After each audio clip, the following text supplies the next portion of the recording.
दोस्तों, गोदी एंकर्स के अलग ही मौज है। आगा की जो बिहार में सरकार है वो जाने वाली है, लेकिन गोदी मीडिया वालों ने अपनी मौज ढूंढ ली है। इसमें रूबिका लियाकत जरा पिछड़ गई है। ये तो गोदी मीडिया के स्टार एंकर हैं, फिर भी इनके कैमरे ने इन्हें ही धोखा दे दिया है। मोहतरमा अपने कैमरे को मनाती रह गई, लेकिन कैमरे ने साफ कह दिया कि दीदी, तुम्हारी दलाली के चक्कर में मेरी भी काफी बेइज्जती हो रही है। लगता है रूबिका दीदी को उनके कैमरे ने उन्हीं के पोस्ट को दिखा दिया है, जिसमें वो मोदी सरकार के लिए सत्ता भक्ति के सबूत दे रही थी। दोस्तों, गोदी मीडिया के स्टार एंकर है रूबिका लियाकत, जो एक बार फिर कैमरे पर पकड़ी गई है। इन लोगों की जितनी फजीहत हो रही है, उतनी ही बेशर्मी से दलाली करने में लगे हुए हैं।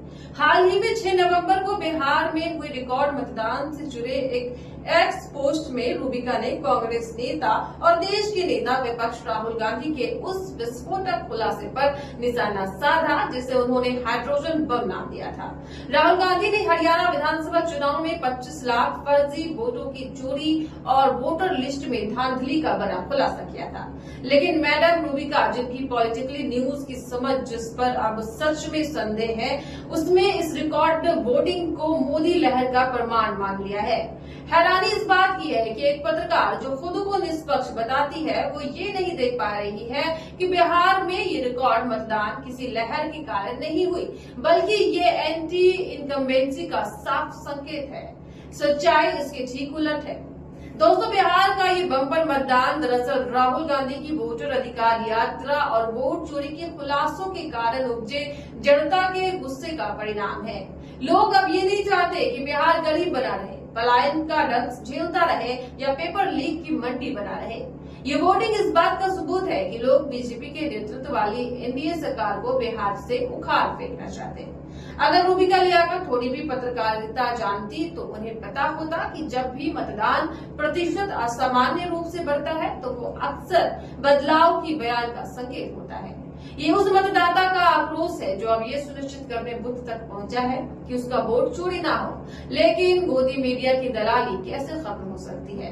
रूबिका लियाकत जैसे एंकर जानते हैं कि सच दिखाने से उनकी नौकरी जा सकती है, इसलिए उन्होंने सत्ता के चरणों में झुकना ही अपना धर्म बना लिया है। जनता के सवालों पर पर्दा डालना, सरकार के झूठ को सत्यमेव जयते बताना और विपक्ष के हर सच को प्रोपेगेंडा कहकर खारिज कर देना, यही इनका काम रह गया है।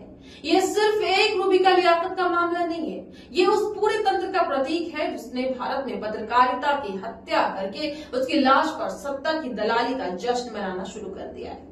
जब गोदी मीडिया का दलाल एंकर पत्रकार की कुर्सी पर बैठकर सत्ता का प्रवक्ता बन जाए तो समझिए लोकतंत्र खतरे में है। दोस्तों, ये एंकर्स जब तक मोदी सरकार के लिए अपनी दलाली बंद नहीं करेंगे और उस जनता का दर्द नहीं दिखाएंगे जिसे एनडीए वाले और बीजेपी वाले मूर्ख बनाते रहते हैं, जब तक कि विपक्ष की आवाज गोदी मीडिया वाले नहीं सुनने लगे, तब तक आप समझते रहिए कि ये दलाली कर ही रहे हैं। तो फिलहाल के लिए मेरे साथ खबरों में इतना ही। आप देखते रहिए केएनयू न्यूज, जहां आपकी हर आवाज बनेगी सच की आवाज देश के